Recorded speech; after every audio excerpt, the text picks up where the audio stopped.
Hello everyone, आज मैं जा रही हूँ अपने मायके। वहाँ पर शादी है मेरी फैमिली में, तो लगभग मैं 1 हफ्ते वहीं पर रहने वाली हूँ। तो कुछ मेरे घर के ऐसे काम हैं जिन्हें मैं अभी निपटाने वाली हूँ, ताकि मैं वहाँ जाने के बाद भी रिलैक्स फील रहूँ, टेंशन फ्री रहूँ। तो जैसे ही मैंने डेट डिसाइड कर ली कि मुझे किस डेट को जाना है, तो उसके 2 दिन पहले से मैंने अपने काम स्टार्ट कर दिए। सबसे पहला काम मैंने करा, बेडशीट चेंज करी, क्योंकि अब 1 हफ्ते बाद आएंगे, बेडशीट बहुत ज़्यादा गंदी हो जाएगी तब तक। दूसरा काम मैंने ये किया कि घर में जितने भी बगैर धुले हुए कपड़े थे उन सारे कपड़ों को धो दिया है। कपड़े धोने का काम आप 1 दिन पहले करें जाने से, ताकि ज़्यादा से ज़्यादा सारे कपड़े धुल जाए। एक और सीक्रेट बात बता दूं, अक्सर यहाँ हैंगर पे नाइट गाउन भी टंगी होती है, उसे भी धोकर आप अलमीरा में रख के जाएँ। यहाँ पर मैंने सारे कपड़े धो लिए हैं और लगभग शाम तक सूख जाएंगे, घड़ी बन के रखा भी जाएंगे, तो कपड़ों का टेंशन हमें नहीं रहेगा। यहाँ पर जो बच्चों के जूते चप्पल होते हैं या हमारे, तो हम हर बार जाते टाइम नए तो नहीं खरीद सकते, लेकिन जो पुराने हैं उन्हें धो के नए जैसा बना ले और फिर लेकर जाएं। अब चलते हैं हम किचन की ओर। तो अब आप कहेंगे किचन में क्या काम है, तो देखिए किचन में क्या है, कुछ चीज़ें ऐसी होती है जो ख़त्म हो गई हैं और वो हमें ही पता है। हमारे जाने के बाद जैसे मेरी मदर इन लॉ है, वो काम करेंगी किचन में।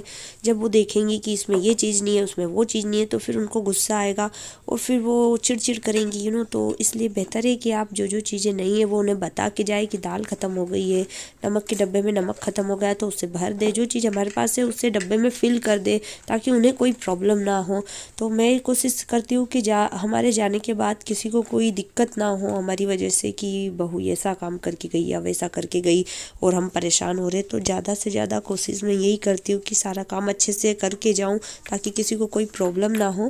जैसे शक्कर ख़त्म हो गई है डब्बे में, तो शक्कर भर के जाए। यहाँ पर बच्चों के टिफ़िन है, अब 1 हफ्ते तक हम वहाँ रहेंगे, तो बच्चों के टिफ़िन यूँ ही डस्ट में खुले में रहेंगे और बेवजह ये गंदे होंगे। तो जब भी कभी लंबे टाइम के लिए कहीं जाए तो टिफ़िन और बॉटल को पैक कर दे इस तरीके से, और इन्हें एक पॉलीथीन में डाल के इन्हें किसी ऐसी सेफ जगह पर रख दे जहाँ से कहीं ये गिरने का टेंशन ना हो, बार बार हाथ ना लगाना हो।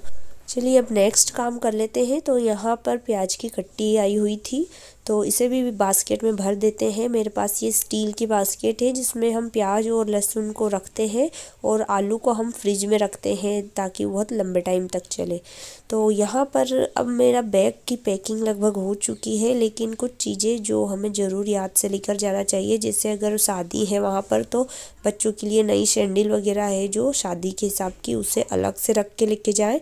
डेली यूज़ की सैंडल मैंने एक अलग रखी नहीं है, डेली उसकी पिना के लेके जाऊंगी और ये शादी में पहनने वाली है।